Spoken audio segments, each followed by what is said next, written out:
मैं शिवकांत गौतम आप सभी का स्वागत करता हूं। आपने लॉगिन किया है one India YouTube Hindi channel. Avinash Sharma मेरे साथ और बात कर रहे हैं हम भारत बनाम न्यूजीलैंड वर्ल्ड कप मुकाबले की, जिसमें भारत के लिए अब जीतना ही एकमात्र लक्ष्य रहेगा। बस अब तो करो या मरो वाली स्थिति आ गई है। ये वर्चुअल क्वार्टर फाइनल हो गया है। न्यूजीलैंड को जो और भारत के बीच में जो भी टीम जीतेगी वो सेमीफाइनल की राह उसके लिए ही आसान हो जाएगी। चलिए पहले आपको पॉइंट्स टेबल की बता देता हूं। इंग्लैंड 6 मैचों में 5 मैच जीत के और 1 भारत से जो मैच हारा था पहला ही, उसके बाद पहले नंबर पर है, 10 उनके पॉइंट्स है। सेमीफाइनल में वो जा चुकी हैं। ऑस्ट्रेलियन वीमेन की बात करें तो 6 मुकाबले उन्होंने खेले हैं, 5 जीते हैं, 1 उन्होंने हारा है। 10 पॉइंट्स के साथ वो भी सेमीफाइनल में जा चुकी है। तीसरी टीम है साउथ अफ्रीका, जिन्होंने 6 मुकाबलों में 4 जीते, 1 इनका बारिश की वजह से रद्द हुआ था, जिसके चलते अब ये सेमीफाइनल में पहुंच चुके हैं। जी हाँ, तो इनके लिए एक अच्छी खबर, बिल्कुल एडवांटेज मिल गया। एक मैच नहीं खेलने का एडवांटेज ये है कि भारत से ज्यादा अंक हैं इनके। और वो मुकाबला भी न्यूजीलैंड के खिलाफ था, तो एक बड़ी टीम थी जहां पर जीतना बहुत मुश्किल था। तो वहां पर उनको भाग्य ने साथ दिया। और ऐसा नहीं है कि अफ्रीका के साथ बारिश आज मतलब दुर्भाग्य कहते हैं, महिलाओं के साथ तो देखिए कितना, प्रोटियाज के साथ तो हमेशा से रहा है, इसलिए ये चोकर्स कहे जाते हैं। जी, तो महिलाओं को जो है साथ दिया बारिश ने। अन्यथा तो 92 वर्ल्ड कप ले लो, 99 ले लो, 3 ले लो, 2015 ले लो, कोई भी वर्ल्ड कप उठा लो, अब बारिश ने अफ्रीका की बैंड बजाई, लेकिन यहाँ पर साथ दे दिया। तो साउथ अफ्रीका की टीम 6 मुकाबलों में 4 जीतकर, 1 बारिश की वजह से रद्द, 1 हार और सेमीफाइनल में प्रवेश कर चुकी है। बात करते हैं भारतीय महिलाओं की। 6 मुकाबले 4 जीते, 2 हारे, चौथे पायदान पर। लेकिन न्यूजीलैंड से मुकाबला है, न्यूजीलैंड 5वें पायदान पर है। इन दोनों में जो टीम जीतेगी वो सेमीफाइनल में जाएगी। अगर भारत जीतता है तो वो तीसरे नंबर पर पहुंच जाएगा, यानी कि उनको ऑस्ट्रेलिया से फिर भिड़ना पड़ेगा। जी हाँ। और अगर गया तो फिर कोई भी भिड़ता रहे किसी से भी। देखिए, सेमीफाइनल अपने आप में एक बहुत बड़ी उपलब्धि है, और जैसी इस टीम ने पिछले 1-1.5 साल में क्रिकेट खेली है, ये टीम डिजर्व करती है कि ये सेमीफाइनल तक जाए। मतलब जाना तो इनको फाइनल में भी चाहिए, क्योंकि अभी पिछले 20 या 22 लगातार मैचेस जीतने वाली अगर कोई टीम है तो वो डिजर्व करती है कि वो फाइनल तक खेले। जी, और इस टीम ने सबको हराया है। इंग्लैंड को पहले मुकाबले में हराया, उससे पहले अफ्रीका को वहां पे लास्ट बॉल पे हरा के आए थे, और ऑस्ट्रेलिया को ऑस्ट्रेलिया में हराया है। जी हाँ। तो ये टीम डिजर्व करती है सेमीफाइनल, और अच्छा खेलेंगे तो फाइनल में भी पहुंच सकते हैं। अब आपको बताते हैं भारत और न्यूजीलैंड के इतिहास के बारे में। भारत और न्यूजीलैंड के एक दिवसीय 44 मुकाबले आमने सामने हुए हैं, जिसमें 16 में भारत ने जीत दर्ज की है और 27 में भारत को हार मिली है। 1 मुकाबला टाई रहा है। तो ये लेखा जोखा है। इतना ज़्यादा बुरा नहीं है भारत का प्रदर्शन न्यूजीलैंड के खिलाफ जितना ऑस्ट्रेलिया के खिलाफ है। ऑस्ट्रेलिया के खिलाफ 42 मुकाबलों में मात्र 8 मुकाबले भारत ने जीते हैं। तो जो टॉप की 3 टीमें हैं, इंग्लैंड, ऑस्ट्रेलिया और न्यूजीलैंड, इनमें न्यूजीलैंड के खिलाफ भारत का प्रदर्शन इतना भी खराब नहीं कि हम ये उम्मीद करें कि एक तरफा मुकाबला है, बहुत मुश्किल होगा, जैसा ऑस्ट्रेलिया के खिलाफ था। देखिए, इंग्लैंड के खिलाफ भी भारत का प्रदर्शन अब तक बढ़िया ही रहा है। मतलब हम पहले के मैचेस की बात ना की जाए, हालिया प्रदर्शन अगर ध्यान में रखा जाए तो भारत ने बेहतर प्रदर्शन रखा है। जी, 62 मुकाबले भारत ने इंग्लैंड के साथ अब तक खेले, एक दिवसीय 26 में जीत, 34 में हार। तो ज्यादा फर्क नहीं है। और भारत की टीम शुरुआती दौर में जो थी बहुत ज्यादा कमजोर रही थी। तो उस वक्त पे जो है, आज श्रीलंका टीम की अगर बात करें या पाकिस्तान टीम की बात करें, तो वैसी टीम भारत भी कभी रहा था। और इंग्लैंड शुरू से मजबूत रही है अगर महिला खिलाड़ियों की बात करें तो। दूसरी बात अगर अभी ध्यान में दी जाए, भारत क्यों डिजर्व करता है इस सेमीफाइनल में प्रवेश करने के लिए, उसका एक सबसे बड़ा कारण है कि भारत की रैंकिंग जो है वो साउथ अफ्रीका से बहुत ऊपर है।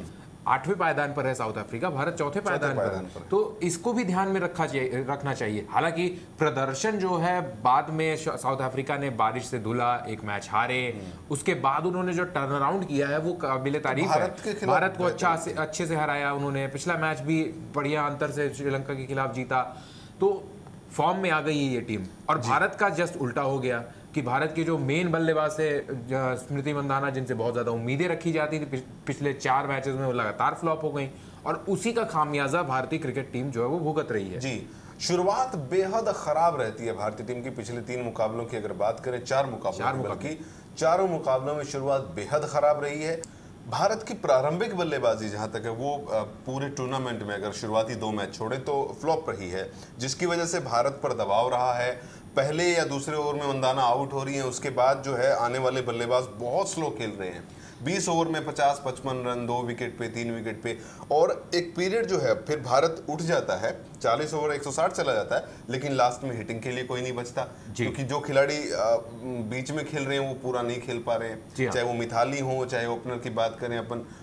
तो ये जो एक चीज़ है भारत का बहुत बड़ा नुकसान है। और लास्ट के 10 ओवर में ज़्यादा हिटिंग के चक्कर में जो भी आ रहा है, चाहे हरमनप्रीत हो, चाहे हम बात करें झूलन गोस्वामी की, अकेली सुषमा वर्मा को छोड़कर कोई भी खिलाड़ी अंतिम टाइम पे जाके हिटिंग नहीं कर पा रहा है, तो ये एक बड़ा ड्रॉबैक रहा है। जी हाँ, सबसे बड़ी प्रॉब्लम यही रही है, क्योंकि कन्वर्ट करना जो है वो, जब आप लंबी इनिंग जब आपकी चल रही है तो उसको आपको एक्सप्लोड करना पड़ेगा लास्ट के स्टेजेस में। और डेथ ओवर्स में भारत की जो बल्लेबाजी है वो कहीं ना कहीं बहुत ज़्यादा वीक रही है, चाहे वो पाकिस्तान के खिलाफ रही हो, चाहे साउथ अफ्रीका के खिलाफ रही हो, या पिछले मैच में ऑस्ट्रेलिया के खिलाफ। अकेला इंग्लैंड के खिलाफ 80 के से ज्यादा स्कोर उन्होंने किया था, और वो मैच जीते भी थे। तो उसमें भारत ने स्कोर भी बहुत ऊंचा खड़ा किया था, और शुरू से लेके अंत तक भारत के बल्लेबाजों ने रन स्कोर किए थे।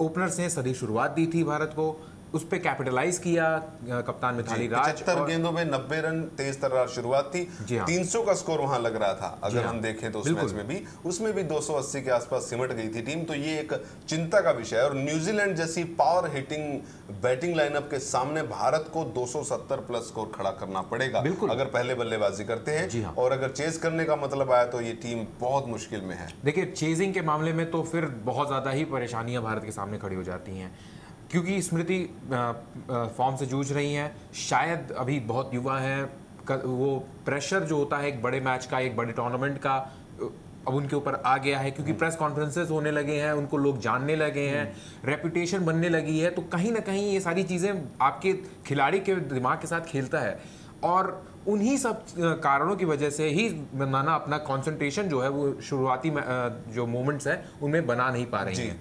हालांकि उनके टेम्परामेंट की कोई दिक्कत नहीं है, लेकिन एक बड़े मैच में, बड़े टूर्नामेंट में जिस तरीके से एक युवा को खेलना होता है, शायद अभी उसमें उतनी परिपक्वता नहीं आई है। तो भारत की तरफ से मुख्य अगर बात करें तो हम पूनम रावत, मिथाली राज, मंदाना और हरमनप्रीत कौर, ये 4 बल्लेबाजों को लंगर डालना होगा, रन भी बनाने होंगे और तेज भी खेलना होगा। और भारत को कम से कम 270 रन चाहिए टॉस जीतकर अगर बल्लेबाजी करता है। गेंदबाजी में झूलन को बहुत ज्यादा, अब लास्ट मैच है, अगर वो कुछ नहीं कर पाए तो, क्योंकि वर्ल्ड कप के बाद वर्ल्ड कप है, हाँ, तो इस मैच में उनको कुछ ना कुछ तो करिश्मा करना होगा। जहां तक बात करें, पिछले मुकाबले में एकता बिष्ट बहुत बुरी तरीके से उनकी पिटाई हुई थी, लेकिन फिर भी एक मैच उनका खराब गया है। अब तक अच्छी गेंदबाजी की है, भारतीय गेंदबाजी अच्छी है, लेकिन स्कोर भी होना चाहिए बोर्ड आपको डिफेंड करने के लिए स्कोर चाहिए। प्लस अब इंग्लैंड की जो पिचेस हैं वो वापस से, जैसे चैंपियंस ट्रॉफी में हमने देखा था, वो धीरे धीरे स्लो होती जा रही हैं, तो उतनी ज्यादा मदद भी जो है वो पिचेस से नहीं मिल रही है। पिच फटेगी, टूटेगी, बिखरेगी, तभी जाकर के स्पिनर्स को मदद मिलेगी जी। ऐसा पिछले मैच में भारत के देखने को मिला नहीं। ऑस्ट्रेलियन बैट्सवुमन जो थी आराम से रन स्कोर कर रही थी, और भारत को 8 विकेट से हराया है जी। तो बिल्कुल उन्होंने सधा हुआ तरीके से खेला, क्लिनिकल जो कहते हैं, जी हाँ, बिल्कुल क्लिनिकल तरीके से परफॉर्मेंस था उनका, और बेहतरीन तरीके से भारतीय महिलाओं को उन्होंने हरा दिया एक किस्म से। तो अब जो मुकाबला है, भारत के पास अंतिम चांस है, और जिस तरीके से भारतीय टीम ने शुरुआत की है, अगर भारत सेमीफाइनल में नहीं पहुंचता है तो वाकई में एक जो है बुरी भारत के लिए बात होगी। और भारत की पॉजिटिव बात यह है कि ये मैच डर्बी में, जहां पे भारत ने अच्छा प्रदर्शन किया है। जी हाँ, तो एक पॉजिटिव पॉइंट लेकर चल सकते हैं। न्यूजीलैंड के खिलाफ भारत ने अच्छा प्रदर्शन किया है, मैदान उनका अब अलग की है, और मंदना ने बहुत दिन से अब अच्छी पारी नहीं खेली, तो उम्मीद करेंगे कि वो अच्छी पारी खेले। जी हाँ, बिल्कुल उम्मीद करेंगे उनसे। तो भारत के सामने सीधा एक ही लक्ष्य है, जीतो, सेमीफाइनल पहुंचो, हारो घर आओ। तो भारतीय महिलाओं के लिए ऑल द बेस्ट, और उम्मीद करते हैं कि मिथाली सेना बेहतरीन प्रदर्शन करके न्यूजीलैंड को हराएगी और सेमीफाइनल में जगह बनाएगी। One India YouTube Hindi channel में फिलहाल इतना ही।